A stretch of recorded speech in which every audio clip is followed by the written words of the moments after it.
નમસ્તે વિદ્યાર્થી મિત્રો, ધોરણ 11 કોમર્સ નામાના મૂળ તત્વો ભાગ 1 અને એનું છઠ્ઠું ચેપ્ટર આપણે પેટા નોંધ ભણી રહ્યા છીએ. પાના નંબર 135 પર તમે જોઈ શકો છો ખર્ચના અને માલના ખાનાવાળી શીખવી હોય તો પહેલાં માલના ખાનાવાળી જોઈએ તો વેચાણ નોંધમાં હંમેશા ગ્રાહક હોય અને જાવક ભરતિયા નંબર હોય તો તમે એનો એક નમૂનો જોઈ શકો છો. તારીખ, ગ્રાહકનું નામ, જાવક ભરતિયા નંબર, ખાપા, ટેબલ, ખુરશી, કબાટ અને કુલ આવી રીતે હોય છે. તો આપણે એવો એક દાખલો જોઈ લઈએ. 5મા નંબરનો પાનું ફેરવો 136મા પેજ ઉપર તમે જોઈ શકો છો શ્રી ભાવના ટેલિકોમનું ખાનાવાળી વેચાણ નોંધ. ધ્યાનથી સાંભળો, તમે શું વેચો છો તો ટેલિકોમ મોબાઈલ એટલે ભાવના ટેલિકોમ છે એ મોબાઈલ ફોન, કોર્ડલેસ અને સાદા ફોન વેચે છે. તો તમારે ખાના આવી રીતે બનાવવાના છે. શ્રી ભાવના ટેલિકોમના ચોપડે ખાનાવાળી વેચાણ નોંધ. સ્ટાર્ટ. તારીખ, ગ્રાહકનું નામ, જાવક ભરતિયા નંબર, ખાપા number, mobile phone, cordless phone અને સાદા ફોન અને કુલ એનું ટોટલ.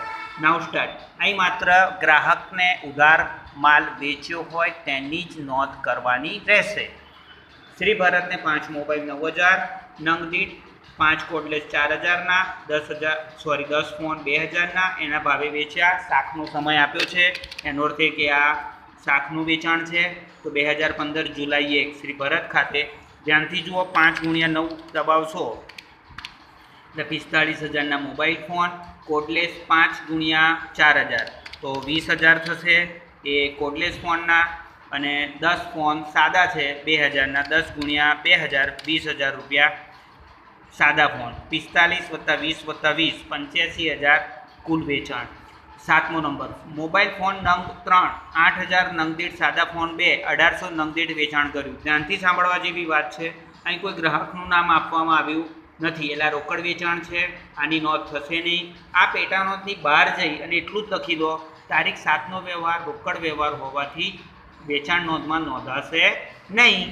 15મી તારીખ શ્રી દીપકને 4 મોબાઈલ ફોન 7500, 10 ફોન 1700 અને 10% વેપારી વટાવે વેચ્યા. ભરતિયા નંબર આપ્યો છે ને એ રીતે આપવામાં આવ્યો છે. તો અહીંયા આગળ 15મી તારીખ શ્રી દીપક ખાતે 4 × 7500 30000, પણ એમાં 10% વેપારી વટાવ કાપશો એટલે 27000 રૂપિયા મોબાઈલ ફોનના આવશે. 10 × 1700 લખજો અને એમાં પછી 10% કાપશો તો 15300. સાદા ફોન, કોર્ડલેસ ફોનમાં ડેશ કરજો કારણ કે એ વ્યક્તિને આપણે કોર્ડલેસ ફોન વેચ્યા નથી. તો 27000 ને 15 13500 ટોટલ કરશો તો 42300. 20મી તારીખ શ્રી મહેન્દ્રને એક યંત્ર 12000માં વેચ્યું ને ચૂકવણી માટે ગાળો 1 મહિનાનો, પણ 1 મિનિટ સર, આ યંત્ર વેચ્યું છે. આપણે તો મોબાઈલ ફોન, કોર્ડલેસ સાદો ફોન, તો આ મિલકત વેચાણનો વ્યવહાર છે. શાખનું હોવા છતાં અહીં કેમ નહીં લખીએ કારણ કે મિલકત વેચાણનો છે. બહાર જતા રહેજો આ પેટા નોંધની. અને તારીખ 20નો વ્યવહાર મિલકત વેચાણનો હોવાથી વેચાણ નોંધમાં નોંધ થશે નહીં. 23મી તારીખ શ્રી અરવિંદને 8 મોબાઈલ ફોન 9000 નંગ દીઠ, 10 કોર્ડલેસ ફોન 1900ના ભાવના, વેપારી વટાવ 10%. અરવિંદે 50% રકમ ચૂકવી આપી. ધ્યાનથી સાંભળો, મેં અગાઉ પણ કહેલું છે કે જ્યારે કોઈ ગ્રાહકને આપણે માલ વેચીએ, જો એ પૂરેપૂરા શાખ ઉપર માલ લઈ જાય તો આપણે એની નોંધ કરીએ છીએ, પણ જ્યારે 50% રોકડ ચૂકવે તો પણ એને પૂરેપૂરો શાખનો ગણી અને વેચાણ નોંધમાં નોંધીશું. તો આપણે શ્રી અરવિંદ ખાતે લખીએ. હવે આપણે 8 × 9000 દબાવીશું અને એમાં 10% કાપી આપીશું 64800. પછી 10 × 1900 અને એમાં 10% કાપશો એટલે 17000 કોર્ડલેસ. સાદો ફોન વેચ્યો નથી, આ બંનેનું ટોટલ કરશો એટલે 81900 કુલ વેચવામાં આવ્યા છે. 26મો શ્રી ઘનશ્યામે 5 મોબાઈલ 8500ના ભાવે, 10 સાદા ફોન નંગ દીઠ 2100ના ભાવે મોકલી આપવા ઓર્ડર આપ્યો. ધ્યાનથી સાંભળો, હજી ઓર્ડર આપ્યો છે, માલ આપણે આપ્યો નથી, તો આ બિનઆર્થિક વ્યવહાર કહેવાય. તારીખ 26નો વ્યવહાર, આના માટે તમારે પેટા નોંધની બહાર જઈ ફક્ત એટલું લખવાનું, તારીખ 26નો વ્યવહાર બિનઆર્થિક વ્યવહાર હોવાથી ચોપડે નોંધ થશે નહીં. શ્રી 28 શ્રી ઘનશ્યામને ઓર્ડર પ્રમાણે માલ મોકલી આપ્યો. હવે તમે એને માલ વેચ્યો છે તો 28મી શ્રી ઘનશ્યામ ખાતે 5 × 8500 એટલે કે 42500, 10 × 2100 એટલે 21000ના સાદા ફોન, આ બંનેનું ટોટલ થશે તમારે 63500. અને છેલ્લો 31મી તારીખ મિલનને 2 મોબાઈલ ₹7000ના ભાવે, અને 3 કોડલેસ ફોન 3500ના ભાવે રોકડેથી વેચ્યા. એક જ મિનિટ સાહેબ, આ તો રોકડેથી વેચ્યા, તો આની નોંધ નથી કરવાની. તો પેટા નોંધની બહાર જઈ તારીખ 31નો વ્યવહાર રોકડ વ્યવહાર હોવાથી વેચાણ નોંધમાં નોંધ થશે નહીં. તો આ સાથે તમારું આ માલના ખાનાવાળું પૂરું થયું. હવે આપણે ખર્ચના ખાનાવાળું જોઈએ. તમે દાખલા તરીકે વેચાણ કરો છો તો તમારે મજૂરી, પછી જાવક માલ, ગાડા ભાડું, આ બધા ખર્ચા થતા હોય છે. તો એનો પણ એક દાખલો સરસ મજાનો જોઈએ. પહેલાં એની ફોર્મેટ જોઈએ. પાના નંબર 137 પર માલ અને ખર્ચના ખાનાવાળી વેચાણ નોંધ બનાવવાની છે. તમે જોઈ શકો છો 137 પેજ ઉપર તારીખ, ગ્રાહકનું નામ, જાવક ભરતિયા નંબર, ખાપા. આ માલની ચોખ્ખી રકમ એટલે શું ખબર છે? વેપારી વટાવ બાદ કર્યા પછી. રેલવેનું, મજૂરી, આંતરરાજ્ય પૂર્તિ, એટલે આપણે પેલું યાદ આવતું હોય તો CGST, SGST. બાજુમાં જો આપણે આંતરરાજ્ય પૂર્તિ એટલે કે ગુજરાત બહાર માલ વેચીએ તો IGST, અને છેલ્લે કુલ રકમ, એટલે બધી રકમોનો સરવાળો કરવાનો. છઠ્ઠો દાખલો ફટાફટ જોઈ લઈએ. નીચેના વ્યવહારો પરથી સુરતના સરદાર સ્ટોર્સના ચોપડે, અહીંયા તમારે લખવાનું પાના નંબર 138 પર જતા રહો. શ્રી સરદાર સ્ટોર્સની વેચાણ નોંધ, એ ટાઇટલ આપ્યા પછી તારીખ, ગ્રાહકનું નામ. જો તમને અમુક દાખલામાં છે ને છોકરાઓ ઉપર કયા કયા ખાના બનાવવા એ લખશે, અને જો ના લખે તો તમારે નીચે 2-4 વ્યવહાર સુધી જવાનું અને કયા કયા ખર્ચના ખાના બનાવવાના છે જોઈ લો. તો તમને હું અહીંયા બતાવી રહ્યો છું. રેલવેનું, મજૂરી, બરોબર મારા છોકરાઓ, આ બધું તમારે ખાસ જોવાનું રહેશે. બસ આ રેલવેનું અને મજૂરી આ બે જ બનાવવાના છે. અને પેલા SGST, CGST ને IGST તો હોય જ છે. પહેલો વ્યવહાર 2019નો પહેલો, પંકજને ₹30,000નો માલ 10% વેપારી વટાવે વેચ્યો, અને ભરતિયા નંબર આ છે. રેલવેનું ને મજૂરી 30,000ના 10% બાદ કરશો એટલે 27,000 આવશે. તો પહેલો જ વ્યવહાર જૂન 1 પંકજ ખાતે. તો અહીંયા માલની ચોખ્ખી રકમમાં 27,000 લખો, રેલવે નૂરમાં 1,000, મજૂરીમાં 300. આ રકમનો સરવાળો કર્યા પછી તમને અહીંયા જોઈ શકો છો 12% છે, એટલે 6% ગણવાના રહેશે. તમારે આવી રીતે કરવાનું. 27,000 વત્તા 1,000 વત્તા 300, જે રકમ આવી ગુણ્યા 6%. 27,000 વત્તા 1,000 વત્તા 300, જે રકમ આવી ગુણ્યા 6%. 1698 બે વખત બતાવવાના, કારણ કે આપણે આ પાર્ટી ક્યાંની છે તો કશું લખ્યું નથી, તો બે વખત 1698 SGST ને CGST એ રીતે કરી અને આ પછી બધી રકમનો સરવાળો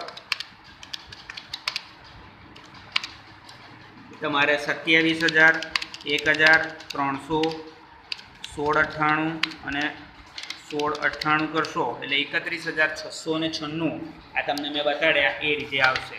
બીજો વ્યવહાર નિલેશ 10મી તારીખ 50,000નો માલ 10% વેપારી વટાવે રોકડેથી વેચ્યો, અને રોકડેથી વેચ્યો તો આપણે કશી વાત જ નહીં કરવાની, આગળ વાંચવા જ નહીં જવાનું.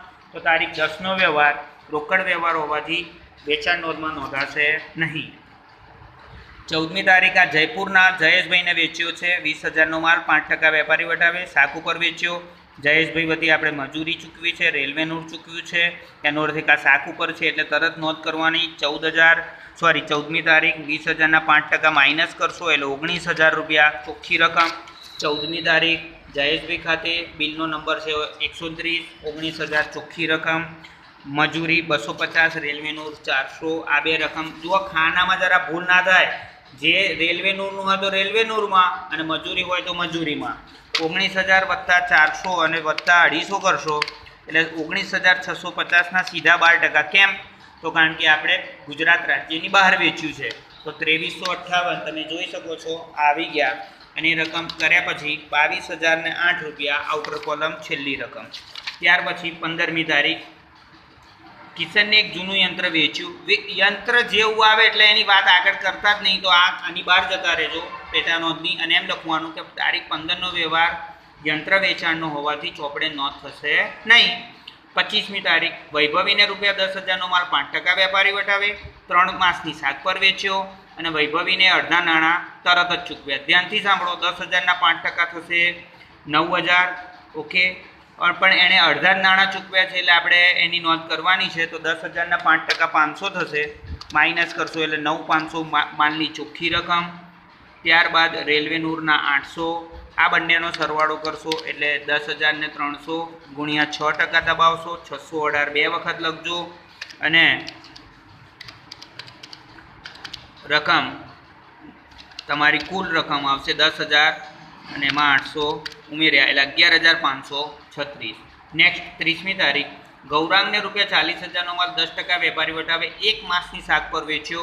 રેલવેનું આટલું 140 ઉમેરીને તો 30મી તારીખ ગૌરાંગ 40,000માં -10% દબાવી દેજો એટલે માલની ચોખ્ખી રકમ 36,000. રેલવે નૂરમાં 1,500, 36,000 અને 1,500 કરશો 37,500.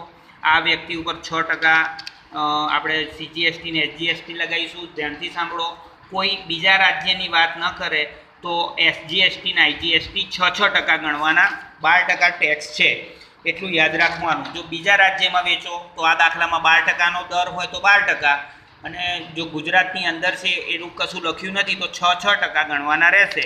તો આપણે 39,750 એટલે કે 36,000 પહેલાં વત્તા 1,500 વત્તા 22,50 વત્તા 22,50 એટલે કે કુલ ટોટલ 42,000 આવશે. હવે તમારે ઊભામાં સરવાળા કરી દેવાના. માલની ચોખ્ખી રકમનું, રેલવેનું, મજૂરી, IGST, CGST, SGST, CGST, IGST અને છેલ્લે માલની ચોખ્ખી રકમ જે કુલ રકમ છે એનું પણ ટોટલ કરજો.